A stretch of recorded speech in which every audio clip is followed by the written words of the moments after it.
Welcome to our continued coverage of the elections in Ghana. Ghana decides 2024. My name is Felicity Ezewike. And I'm Joe Hansen, welcoming you to the live broadcast of the ballot Ghana 2024. Elections are on the way. Ghanaians are indeed doing what they are expected to do, exercise their civil duty, and most importantly, select who would lead them for the next 4 years. It's been tipsy-turvy neither here nor there, especially for Ghanaians, especially looking at the fact that you have a total of 12 candidates. Would have been 13, but due to the death of one of the would-be candidates, it's now leveled at 12. But most importantly, I like the fact that you still have a woman on that list for Felicity. Yeah, it's something that's gotten a lot of persons talking. One out of, you know. It's negligible, really, but some would say at least it's a step. You know, it's the #1 position in the country to have a woman try to come in at this stage. But how viable is their position? Because at this time, we're talking about a two-horse race. That's the language of politics now. Two-horse race of Mahama and the other candidate of the Bawumia. They're both like it's either one or the other. One person or the other. I mean, I agree.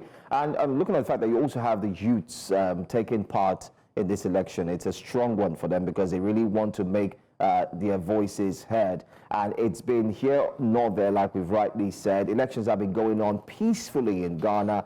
Don't forget as well that the Electoral Commission of Ghana is actually placed in the balance. They're looking at what they would do this year. Digital or no digital. By the way, Dr. Digital, as it's called, I'm talking about Bawumia, who happens to be from the up north, most importantly, a Muslim.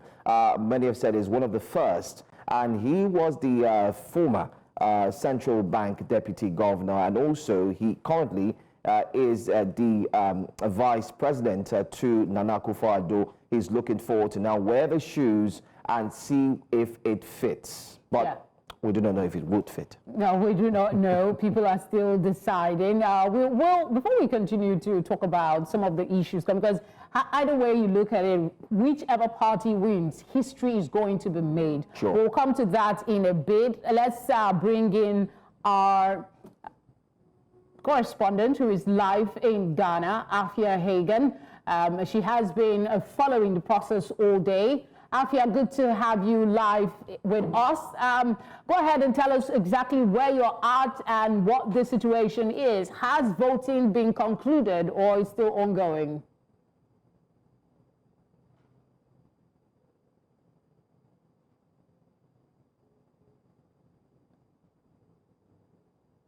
Still ongoing at the moment, Felicity. A polling station here in East Legon, quite a big polling station actually, one that's outdoors, that spans sort of about a whole block, to be honest. And yes, it is busy here. So polling has been going on since 7 a.m. So polling stations have been open for about 6 hours now, open till 5 p.m. And I have Nana here with me, who has already cast his vote. Nana, thank you so much for taking the time to talk to us. How did you find the voting process today? The voting process is very cool and calm. So far, we haven't experienced any misunderstanding. Each and everyone who came here were able to cast their votes. So everything is fine. You know, there have been some reports perhaps of some issues with the voting process, with some people, you know, being worried about the tensions and being worried about potential violence. Is that anything that you've seen or that you've come across? No, I haven't come across anything like that. It's people who are seeing that there's tension and putting fear in people. But I don't think something like that is going on. Yeah, everyone is cool, everyone is calm. Most of us have casted our votes, so we are waiting for the outcome. Yeah. What are you expecting from this election? What do you want from Ghana over the next 4 years? Come again? What are you expecting from this election, and what do you want to see in Ghana over the next 4 years? What I want to see is the peace, election, and transparent, and so that Ghana can move on in the next 4 years. Yeah. Absolutely. Thank you so much for your time, Nana. Thank you.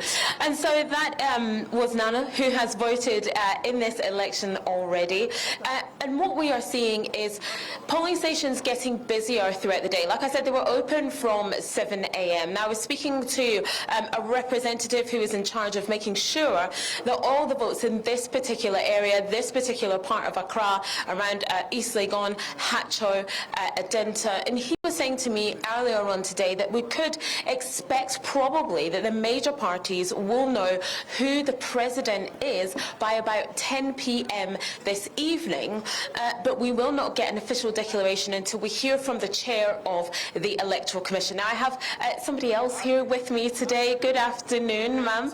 It's lovely to speak to you. How did you find the voting process today? Oh, it's very quiet, smooth, and I wish it will continue like this, because the beginning, the way the news here and there are going is fearful.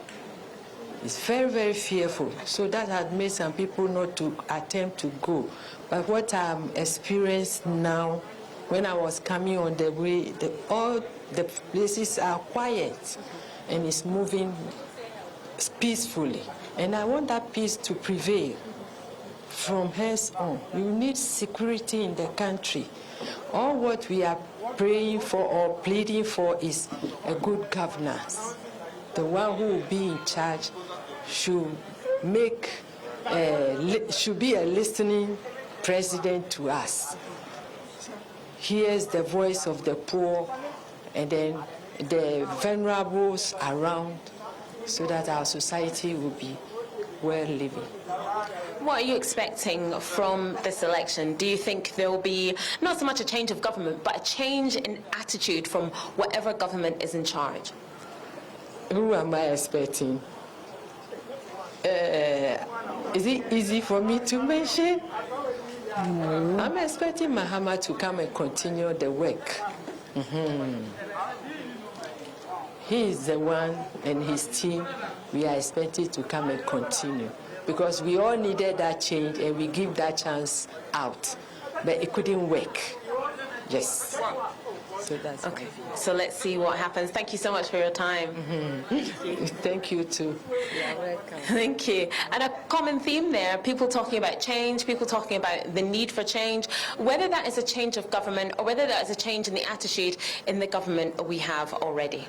Afia, while you were speaking to us earlier, before you brought in those voters, we saw the picture of an elderly woman being guided to cast her vote, and it kind of brings to mind question about the elderly. What have you seen about how they were treated and how they were able to, cast their vote through this exercise so far?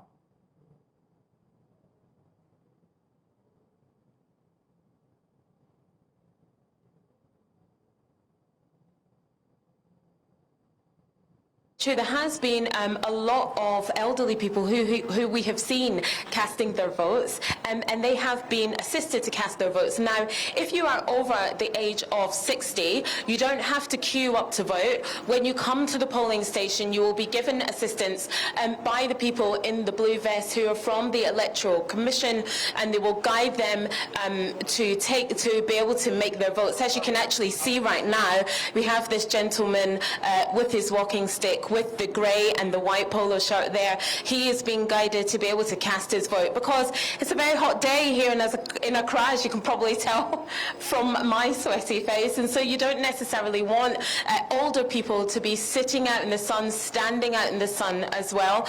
And so yes, the elderly over 60s have been really assisted in being able to vote, as with those who are disabled, those who are blind, possibly visually impaired. That's what people from the Electoral Commission are here to do, not just to help people find their ballots, to help people get their ballots, but to make sure that people who are perhaps a bit more infirm than others, who are a bit older than others, to be able to cast their vote safely and efficiently.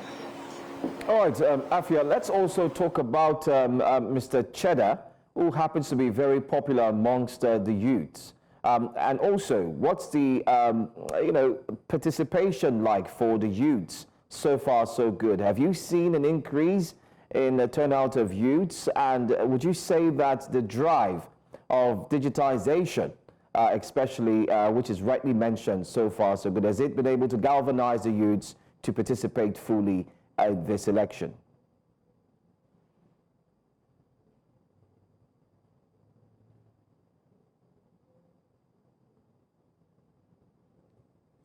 It's very interesting what you would say about the youth and about young people. We were at the University of Ghana polling station earlier on today, and what we saw is a lot of people, a lot of young people there, predominantly young people there to be honest, and so a lot of them were voting for the first time. And a lot of them are excited about the able to participate in this election. Now, digitization is a huge issue and one that people are taking very seriously because it's about making their lives easier.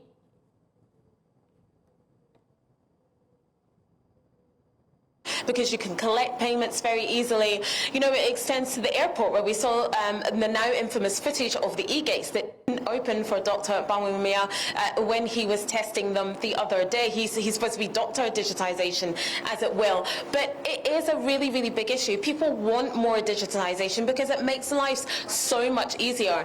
And the young people are really, really supporting that as well. Now, when it comes to Cheddar, he has been brilliant about galvanizing this youth movement and galvanizing the feeling that Ghana wants to take control of its destiny and that it needs a new generation of people to do that, younger people to be able to do that, people who have never been in power before, don't have relatives that are in government, that it's a fresh, clean slate to be able to do that. Now, he does have quite a big vote amongst the young people. It doesn't look like he will win this election. In fact, I saw a story this morning that perhaps a lot of voters had gone for him to another of one of the other candidates, Alan Cherry-Mating, who has set up a party as well. He defected from the MPP.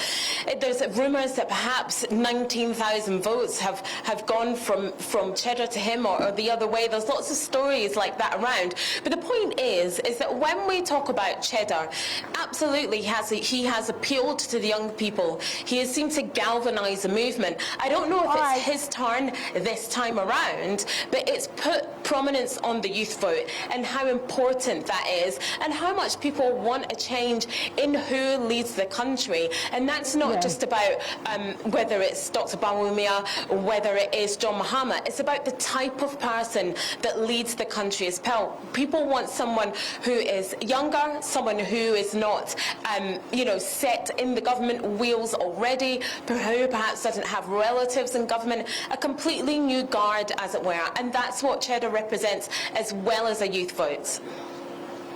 Akia, just before you go, I know there are some limitations as to what we can talk about the candidates, since the process is currently on to choose one person to lead the country. But I'd just like to get a feel from you before we go to Bernard Akede, who we understand is on standby. Talk to us about the sense of how voters are conducting themselves and your assessment of how the Electoral Commission has been able to live up to expectations since morning, from start time to working equipment and the likes.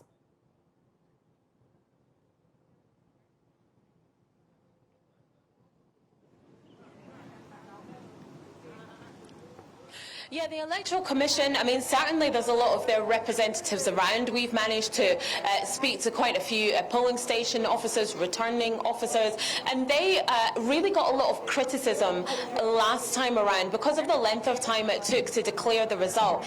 And that has meant that this year quite a lot of the polling stations are divided into polling station A and polling station B. That's what has happened actually at this particular polling station we are at. And by dividing the polling station, that means you count polling station A and you count polling station B, and it basically means that it takes half the time. So we should expect a quicker result. And they are making sure that they are much more on it, as it were, because last time it took such a long time to declare the vote.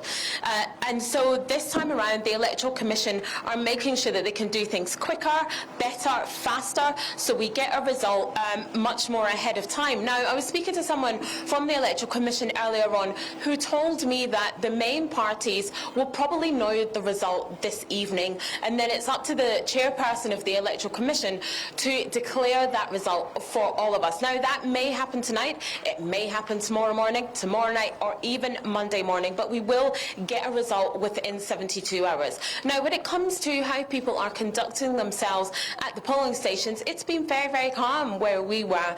At the first polling station we were at in Hatcho earlier on this morning, there was a little bit of trouble, a little bit of an argument just before I came to my live, but you do have a difference, whether that's Ghana Police Force, Ghana Immigration Force, who have all come together as one task force to provide security with the military on standby, but everybody seems to be quite peaceful, queuing up to vote. Some queues 2 hours, some queues 20 minutes.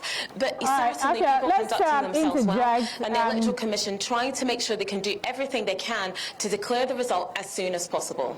All right, okay, just hang on. Let's bring in Bernard for a bit to get updates from where he's at. Bernard, if you can hear us, just go ahead and give us an update as to your location and what the current situation is. Thank you for having me. I'm at the Otunfo's Palace. I think he's the paramount ruler of the Ashanti Kingdom, and of course Kumasi here is in the Ashanti area.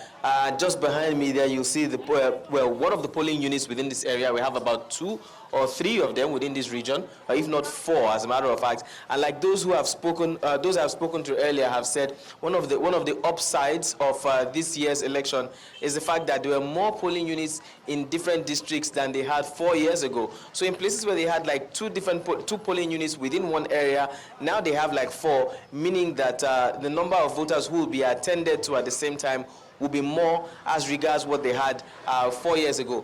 And another good thing is that the voting started pretty early in most areas we visited, including this one that we just got here, that we just got to. It was supposed to start by 7 o'clock, and almost every polling center we visited did say that they started 7 o'clock. Electoral officers were there even before 7 at some point in some areas. And of course, you know that the ripple effect will be a positive one on the entire voting activities for the day. So imagine starting by 7 a.m. and now 7 a.m. Ghana time, this is 1:20, about 1:20 Ghana time. So that's about 6 hours time. Within 6 hours, a good number of people would have cast their vote. And that's exactly what you're seeing now. It's looking like the polling units are beginning to get empty. So, you know, the earlier they started, the better it did get for them. All right, Bernard, let's talk about voting civilization. If you take a look at, so far so good, all the polling units that we've been shown by you, Afia, and of course other correspondents, it seems like everyone is civilized enough to know that this is where we come to vote. I can see there's so much calm, there's no apprehension neither here nor there. Can you tell us, in the course of your moving from one place to the other, did you hear if anybody was flogged, you know, and if anybody was threatened not to come out to vote? Better still, you know, in mirroring what we see in some parts of West Africa, if you know what I mean. Of course.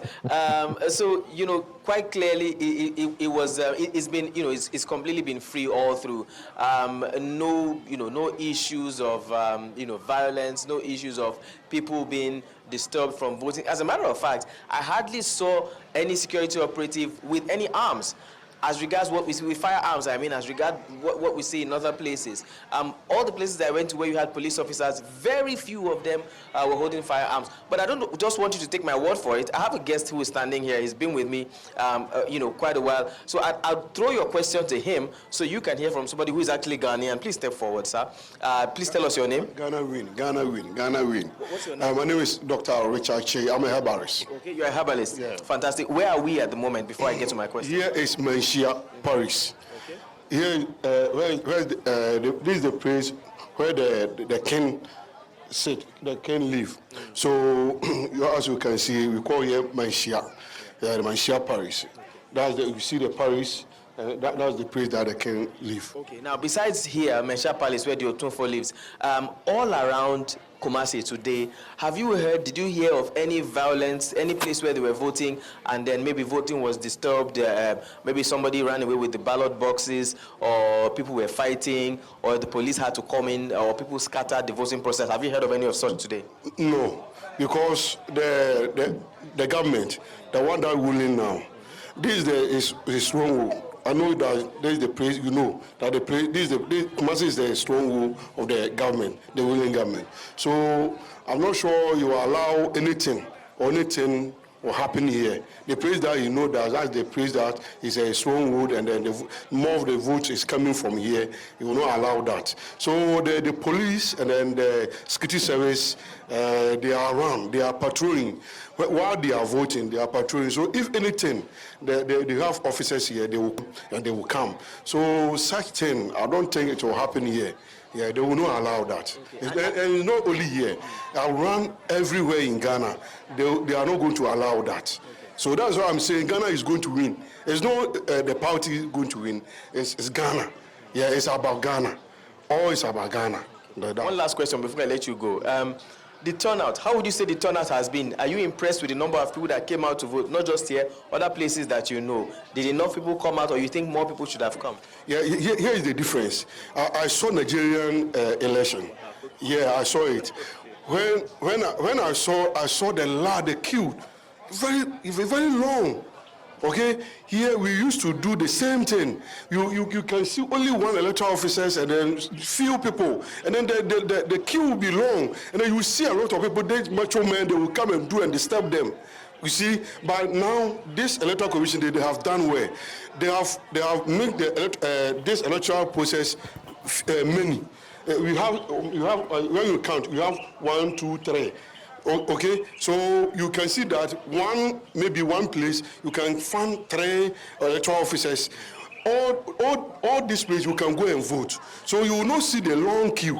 I don't know whether you get me. Well, because the electoral officers are many, so it reduces the queue, and then this long line. It has been stopping all the. Even if you throw a man back, first we used to have that long queue. But now you see, people are voting freely and go home. Nothing happened. So that's good, because that's a plus for the Electoral Commission. Because I know for sure Nigeria can do the same thing there. They will not allow people to join the queue, long queue. No, I say, how? Somebody can collapse, somebody can even faint, and then somebody will need assistance, and then you have to go and help that person. So it's very, very bad. So if they can do the same thing, the same way that you came here, you see at Menchia, you see how the place look like. Very quiet, they come and vote and go. Okay. So that's it. Thank you very much. Yeah. Thank you so much for joining us. I have one message for Nigerian people. Okay, and if you allow me, let me. Please, people in government in Nigeria, I beg you in the name of God. And I heard that Nigerians, they don't have national ID card. Do you have some? Do you have some there? Yeah, some people actually do have national health insurance. You guys don't have some. We do have national. You do have some. Yes, we have national. But I have a friend that they said it's not working the way that they want it. Okay? And then the drone. Do you have drone? The drone that can take medical to health centers. Oh, okay. All right. I think Nigeria has taken some privilege. Drone flies medical equipment. Medical to some places. Okay. And I'm begging Nigerians, please, I'm begging the authorities who are in government. They should try as much as possible and do something for Nigerians. All right. They are our brothers. All right. Thank you so much. Thank you so much. Thank you. I think the herbalist. I think the last part of his response will be directed to the Nigerian government, not for me to answer. I mean, we couldn't help but chuckle. There was a lot of privilege for Nigeria from the submission. It really has been peaceful across Kumasi here where I've been. There's hardly any disturbance I've heard of. It was only one polling unit that we did hear of, but before we got there, things were sorted, as a matter of fact, so we just moved on. Where we got some information that their material, they didn't start voting on time, and that's because, unfortunately, somebody possibly forgot to charge the scanning machines, the machines that scan the fingerprints. So that kind of delayed the process before they could get the chargers in. People were beginning to get agitated. But even at that, imagine starting by 7 o'clock, it couldn't have taken more than 1 hour to get that in place. So the latest they would have started was about 8 o'clock. The earlier the better. So yes, there are things to learn. There are lessons to learn, from Ghana's election so far. And then talking about lessons, there is no, can you confirm that there's actually no restriction of movement, that people are going about their normal businesses? I do know from reports that the borders, the land borders are closed, but movement within the cities is very free. Can you confirm that, and if that has had any impact on movement and the voting process? All right, thank you. Well, I don't know much about the land borders, but I'll tell you about movement within the city. As I thought it was a public holiday because of preparations for the election. Then I was corrected, and I did more studies, and I found out that it was the Farmers' Day here in Ghana, and they celebrate their farmers. Ghana does a lot of agriculture, and yesterday was set aside to celebrate the farmers. However, on election day, there is movement as regards what we have in Nigeria. There's no restriction of movement. People are allowed to move freely, within the town. Run their regular businesses as they would on every other Saturday. Now, my camera operator, Demola, did suggest that that's possibly why, we're seeing them come out early enough to cast their vote and to move on, because they have their businesses to attend to. Unlike in places where, movement is completely halted for hours between 8 a.m. and 4 p.m. or thereabouts because of the election. That on its own could make people feel lazy and decide to come out at any time because anyway, there's no movement after all. So they have the whole day to themselves. And that also cripples the economy at some point within those hours. Imagine what some people may lose within those hours. But here in Ghana, I think it's another lesson to learn. They've been able to control how everything goes on election day such that while movement is continuing, the election process is still ongoing. Nothing has to stop for the other. Everything is moving as it should. Well, it's quite an eye-opener because if you recall, you just had the herbalist there who was trying to inundate us, especially of the good works done by Mahmudu Bawumia. We've seen where drones are being used. They call him Dr. Digitization because he's promised to digitize the entire economy. But can you quickly also let us know the specifics when it comes to the turnout? Which of the genders have you seen the more or the most? Female gender or the male gender? The reason for this question is because, Bernard, the Electoral Commission of Ghana says that they have a total of about 708,000 new registered voters who will be participating. Voters. Yeah, Bernard, go ahead. All right. Now, interestingly, we have both genders, I would say, coming out to vote, male and female. We've also seen young and old. As a matter of fact, I did mention earlier this morning that I am pretty impressed with the turnout. Now, there's something interesting I think we did catch on camera. We weren't able to quickly catch them to speak. Even the elderly were brought out here to vote. Some had to be stretchered to vote. We caught a clip of a place where an elderly lady was brought in a vehicle and carried by hand to the polling station. I accosted the person who was carrying, but they refused to speak on camera. They said that the party agents believe that every vote counts. So if they have to go to people's houses to bring out the elderly to come out and cast their vote, they would, and that's what we saw. And the last place we went to, I also have that on camera, and you get to see that much later maybe. Somebody who was visually impaired was brought to one of the polling units and assisted to cast his vote, which I think is very impressive. But coming back to your question, I think it's been a balance, it's been a mix of both male and female gender coming out to vote together, young and old coming out to vote together. So I can't exactly say that there's a disparity between both genders or groups or the groups of persons who have come out to vote. Everybody who can vote, I think, has actually come out to vote. And then just before I drop this question, on the platform, on the website of the Electoral Commission, an impressive number of about 18 million, over 18 million people registered to vote in this year's elections. Now, if that number is anything to go by when you put it to the statistics of the last general population of Ghana, which puts it about 34 million, slightly over 34 million, according to statista.com, it means that slightly over 50% of the population of Ghana have registered to vote. If a good number of that, over 50%, actually do cast their vote,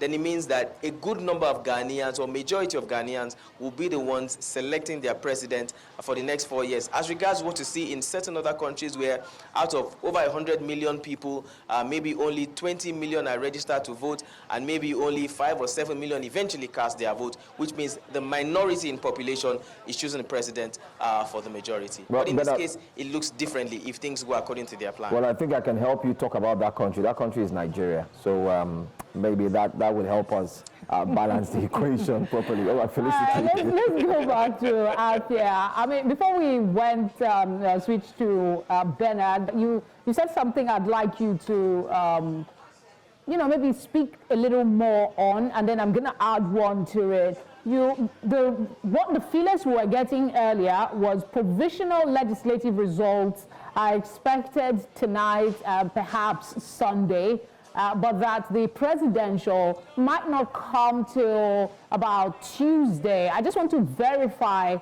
some of the comments that you're getting from the Electoral Commission, and also use the opportunity to ask you to tell us what the people are saying. It's like the focus seems to be more on the presidential polls, and nobody's talking about the parliamentary elections that's also ongoing.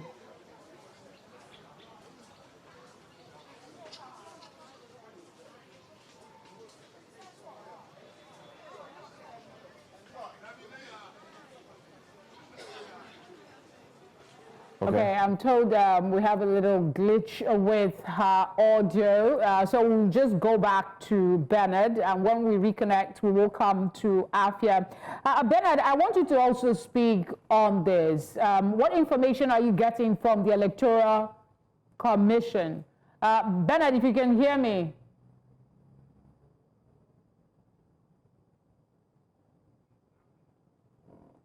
I believe you're still talking about the presidential elections compared to the parliamentary polls, yes?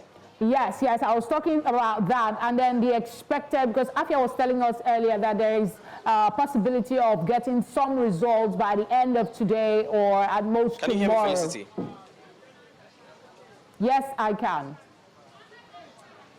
Can you hear us, Okay. Bernard? Now, just like you clearly stated, there's been more conversation about the presidential elections than the parliamentary. As a matter of fact, I don't think anybody I have spoken to today has said anything about the parliamentary polls. But I think that's understandable, and that's because the two candidates, the two major, let me put it that way, major candidates vying for office in the presidential polls are familiar candidates to the people of Ghana and to themselves. Now, we know that the ruling party, or the candidates of the ruling party, is the current vice president of the country, which puts him in very good position for this election, while his major, his most major opposition is an ex-president of the country. I think it's only in the Fourth Republic that a vice president was contesting, or a former president came back. I'll get that information correctly.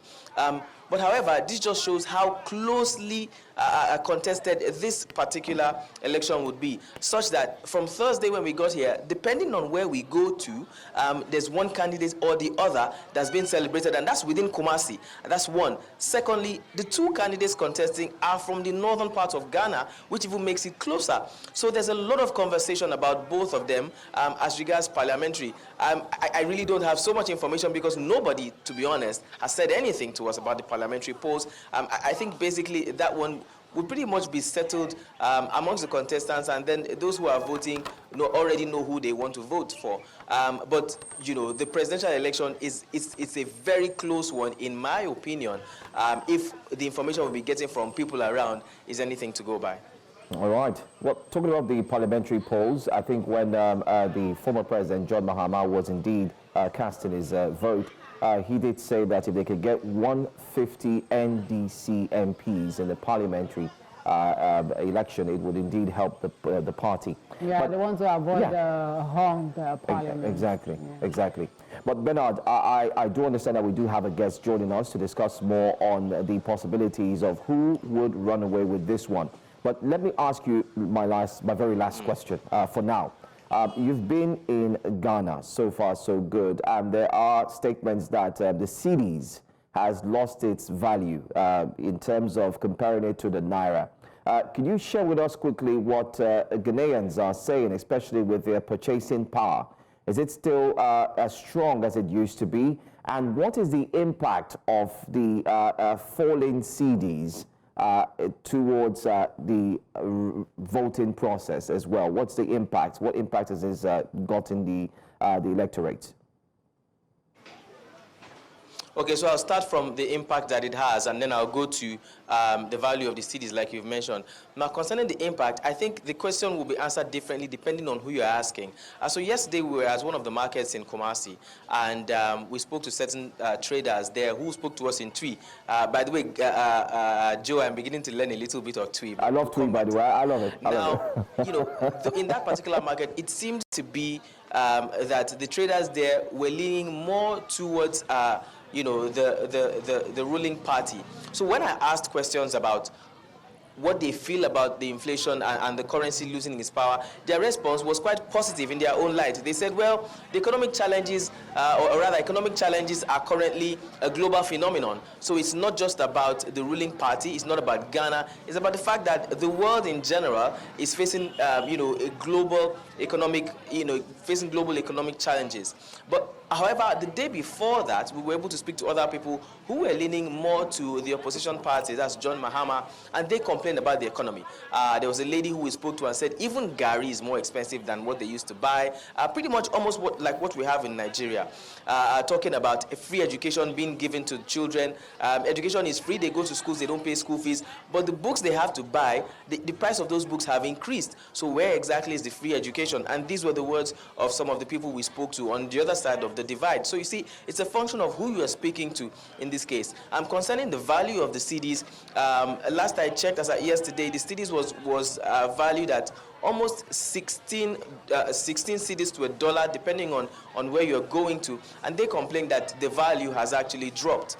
You know, that purchasing power of the CDs has also dropped, particularly because, again, like some other African countries, Ghana's economy largely is an importing economy. They don't produce everything that they use or that they need. They do a lot of importation. However, Ghana does also do some exportation in terms of gold, cocoa, and other products. So their hope is that the economy will be able to rise. But finally, answering your question again, Joe, yes, it's obvious that the economy does have challenges. But again, it's a function of who you are asking to agree whether the challenges are affecting them or whether they think it's not just Ghana, it's a global phenomenon. All right. Thank you so much, Bernard Akede, for talking to us. We will come back to you. I know you are actually on the move, so when next you stop, that's where we're going to talk to you again. Thank you.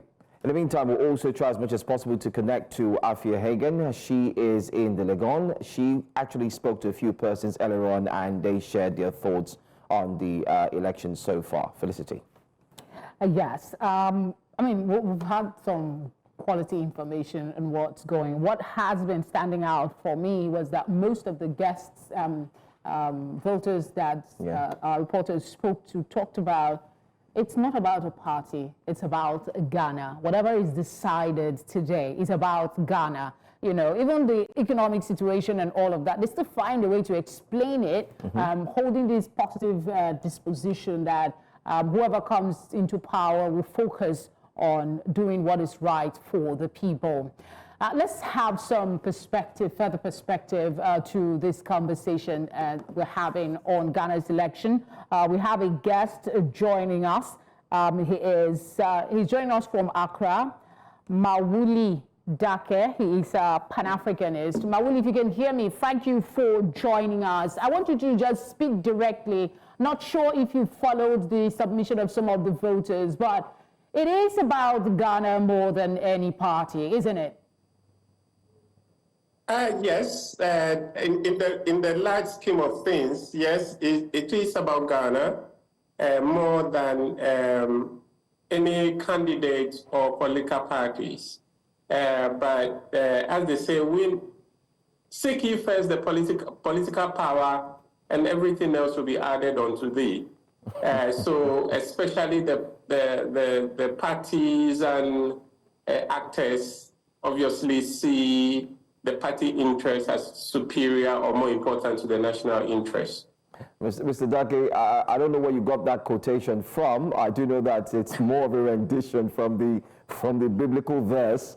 Yours was actually seek first the political party. Osajifo Dr. Kwame Nkrumah, our first president, that speaks to that. I may not have quoted it accurately, but we get you. We actually do get you. We actually do get you. We actually do get you. Totally understand. Yes. Totally understand. But there's one thing we also would like to touch on. Now, these, they've said it's a two-horse race. You do have on one side Bawumia, another side you have a former president as well, John Mahama, going head-to-head. But they both seem to come from the north. Now, in other parts of Africa, without mincing words, down here in this part of Africa, we've seen where religious, tribal, and not forgetting to other forms of statements being made to incite some form of either violence, discontent, and so on from the electorate. Can you share with us how Ghana has stayed focused on the main course, keeping their eyes on the ball and not trying as much as possible to put a divide when it comes to this? Yes.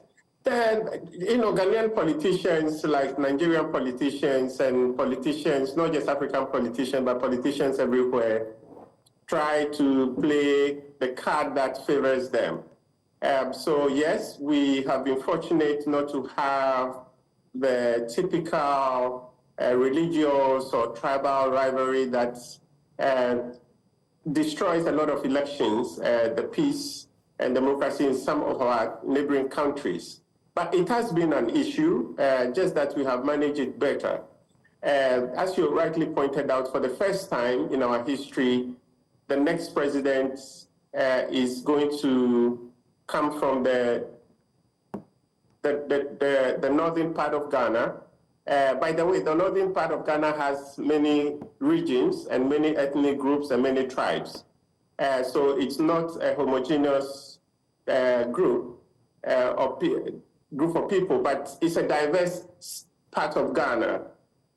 And but we do have for the first time, two political, the leading contenders coming from that region, which in itself is a good thing because they have felt marginalized largely in our national discourse and political space. They usually get the vice presidential slot. The northern part of Ghana is also predominantly Muslim. So you usually find a Christian candidate from the south being paired with a northern Muslim candidate, with the exception of Mahama, who is a Christian from the north. We now have Bawumia, who is a Muslim from the north, and John Mahama, who is a Christian from the north. And, religion for the first time has been a bit central in our election, but not to a damaging level. The two parties have tried to play to their advantage, especially Bawumia making the point that I'll be the first Muslim president under this republic, the current republic. So but he also acknowledges that they don't have the numbers to win. So you see him attending a lot of church services and all that. So people have actually been making fun of him that he's a Muslim or a Christian. But it's a beautiful thing. It's about inclusion, it's about participation, and I'm happy that we have the situation that we have today. It is about democracy at the end of the day, and a lot of comment has been made about it being a scrutiny of West African democracy and where we're at, basically. But before we come to that, I want you to give us a general assessment of the process so far. Voting is still underway. There doesn't seem to be a lot of hitches. Is this different from what you've experienced from elections in Ghana? Yes, different in some ways, but generally it's always been, Ghanaians have been extremely interested and active in electoral politics. They may not be as active in the governance after the election, but in terms of elections, Ghanaians are always extremely active and passionate. So you realize that we have one of the highest registration and turnout votes. So people, when it's time like this, you see people really emanated and excited to participate. So it's not different in that regard, except that in my international presentations, one of the things I have pointed out is that Ghana has been fortunate to have previous presidents, previous governments that I'm sure if any government has the chance, any politician has the chance, just like any of our previous presidents, if they have the chance to rig, they may rig. But we've been blessed to have presidents that exercise some judgments and know and have some red lines and say, and know that, okay, if this will jeopardize the peace of the country, they will not go as far. Unfortunately, I feel like this is the first time that we have a president in power whose regime seems to go with the anything, whatever it takes approach. So that has bothered me a bit. But Ghanaians, as always, are very vigilant. They are very active. I just made a post about the level of vigilance we are seeing from the opposition. So they are putting them in check. But I'm sure there may be higher turnout because of the tension between the two parties. The president has said on a number of occasions that his most important legacy for him will be for his party to break the 8. That means to stay in power for more than 8 years, which has been the history of our current republic, where we switch between the two main parties every 8 years. Yeah, but for him, he wants to break the 8. Either way, whichever party wins, it is historic. I was going to actually bring that up and ask for your perspective as to these dynamics and what it means. On the one hand, if Mahama wins, he will be the first, correct me if I'm wrong though, he will be the first president who was removed and then was able to come back to power. And then if the other party wins, it means that it will be the first time in a long while that a party will win 3 straight consecutive elections. So what does that, how would that play out really? And what would be the implication if either wins? Well, you rightly pointed out it will be historic either way. The other important history that could be made would be if Mahama wins, then we'll have our first female vice president. If Bawumia wins, of course, it will be the first time in our history that one ruling party, one political party wins power 3 terms in a row. So that will also be historic. And but that one we'll know in a few hours as to how that will play out. And they are all doing their very best to make that happen. I'm sure the personal interests and the benefits of power far outweigh for them the history that they'll be making. And so you can see the tension.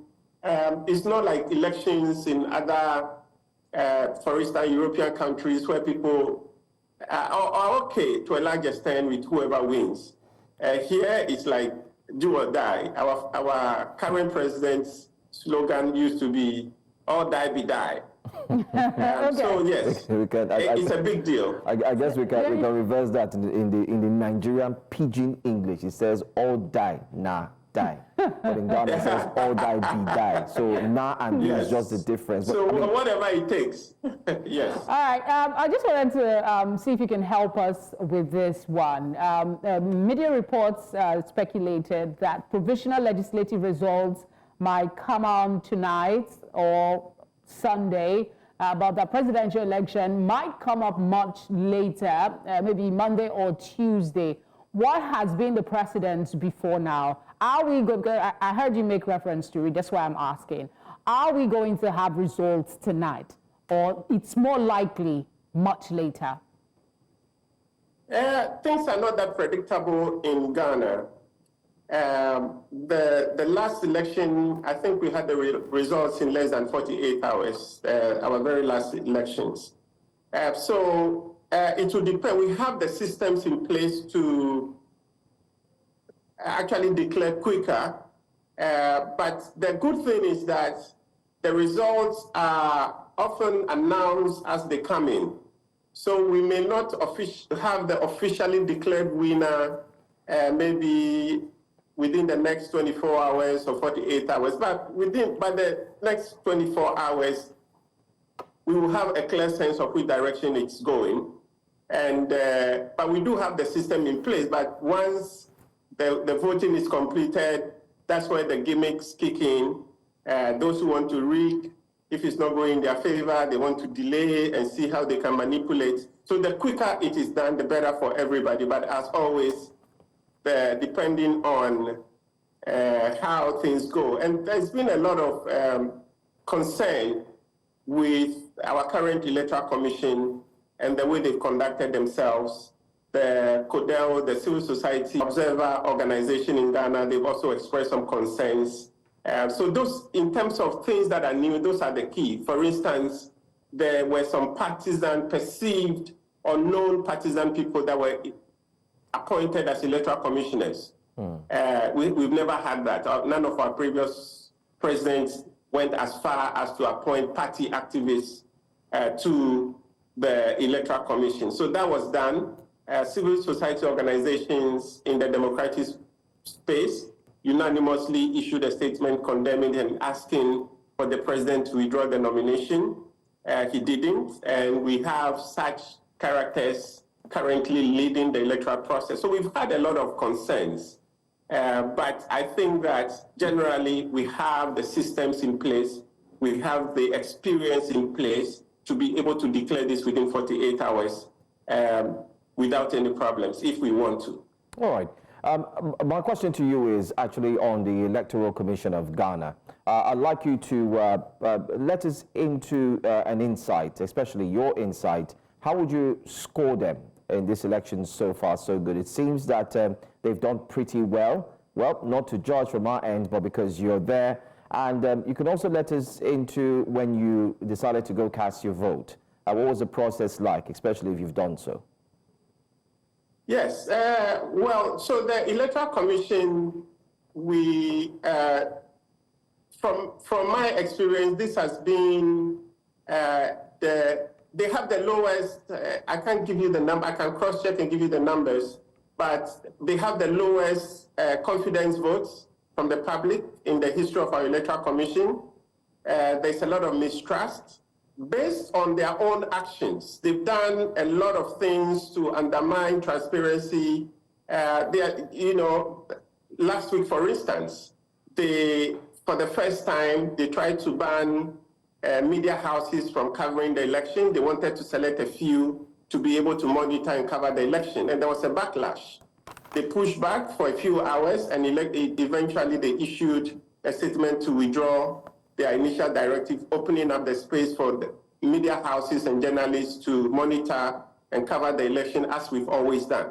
So they've done a number of things to undermine or create suspicion in the minds, not just of the opposition, but Ghanaians in general. So there's a lot of suspicion compared to previous, our relationship with previous electoral commissions. It all started with how they were put in place. We've always had a system where previous presidents have always respected the independence of the Electoral Commission. But when this government came in, they vowed to remove the previous Electoral Commission. When they came in, that was one of the first things they did. And they removed her from office. We didn't go down well with a lot of people, and appointed someone that was known to be an ally or friend of the president. So it started on the wrong foot. But the commission itself have taken a number of actions that have undermined people's confidence in them and raised a lot of suspicion about their intentions. Maoli Dake, that's where we'll have to leave it for now. Thank you for speaking with us. We appreciate your time. Thank you too. All right, we're still covering the race to the Jubilee House in Ghana. People want to choose their president, and we're bringing you the process live with updates on voter participation and data to keep you up to speed on how democracy is growing, not just in Nigeria, but in the whole of West Africa. We'll be right back in about an hour, but for now we have the news at the top of the hour. So stay tuned to News Central for updates.